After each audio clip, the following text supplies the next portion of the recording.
পুরা বাংলাদেশই আসলে এক বছর বহুমাত্রিক অভিজ্ঞতার মধ্যে দিয়ে গিয়েছে। আপনারা জানেন গণ অভ্যুত্থান পরবর্তী একটি সময়, সেই সময়কে ধারণ করে বাংলাদেশকে এগিয়ে দিতে যে নেতৃত্ব প্রয়োজন, এনসিপি তার জায়গা থেকে সেই চেষ্টা করেছে।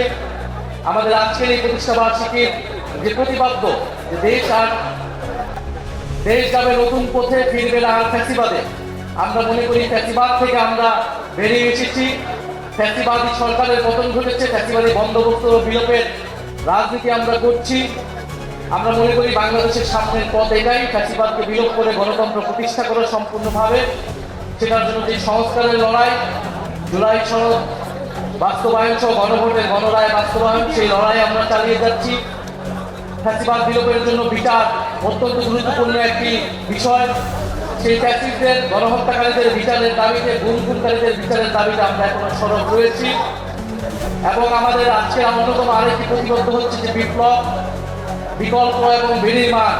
আমরা মনে করি যে বিপ্লবের শক্তি থেকে বিকল্প তৈরি হয়েছে, যে বিকল্প বাংলাদেশকে বিনির্মাণ করতে চায়।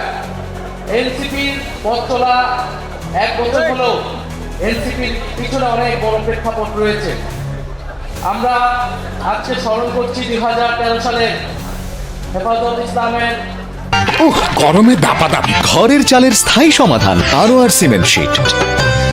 যে আন্দোলন, আলেম ওলামাদের উপরে যে নির্যাতন, নিপীড়ন, গণহত্যা হয়েছিল, 18 সালের কোটা সংস্কার এবং নিরাপদ সড়ক আন্দোলন, ভ্যাট বিরোধী আন্দোলন এবং পিলখানার যে গণহত্যা এবং জুলাই গণ অভ্যুত্থান, বৈষম্যবিরোধী ছাত্র আন্দোলনের নেতৃত্বে সংগঠিত হয়েছিল। এই প্রেক্ষাপটের ভিত্তিতেই জাতীয় নাগরিক পার্টি এনসিপি গঠিত হয়েছিল। গত বছর 2025 সালের 28শে ফেব্রুয়ারি এনসিপি 28শে ফেব্রুয়ারি প্রতিষ্ঠিত হলেও গণ অভ্যুত্থানই আসলে আমাদের শিকড়। গণ অভ্যুত্থান থেকে আমাদের যাত্রা শুরু হয়েছে। আমরা সামনের দিকে এগিয়ে যাই। সামনে স্থানীয় সরকার নির্বাচন, আমরা স্থানীয় সরকার নির্বাচন দ্রুত হবে সে প্রত্যাশা রাখবো। সারা দেশে এনসিপির প্রতি আহ্বান থাকবে যে আপনারা স্থানীয় সরকার নির্বাচনের প্রস্তুতি নেন। তৃণমূল সংগঠনকে আমরা শক্তিশালী গড়ে তুলতে চাই। এবারে নির্বাচনের 6টি আসন আমরা বিজয় লাভ করেছি। আমরা এটাতেই সন্তুষ্ট নই। আমরা সামনের দিনগুলোতে আমাদের অর্জনকে আমরা বৃদ্ধি করব। আগামী সংসদ দ্রুত সময়ের মধ্যে সংস্কার পরিষদ হবে এবং অন্তর্বর্তী সরকারের যত আইন তারা পাশ করেছে, যত অধ্যাদেশ রয়েছে, সেটাকে ইন্ডিয়ানিটি দেওয়া হবে, সে সংসদ সেটাকে অনুমোদন করবে, সেই প্রত্যাশা আমরা রাখছি। আর আজকের এই আমাদের আয়োজনে বাংলাদেশ গণপ্রজাতন্ত্রী সরকারের প্রধানমন্ত্রী জনাব তারেক রহমান উনি শুভেচ্ছা বার্তা জানিয়েছেন।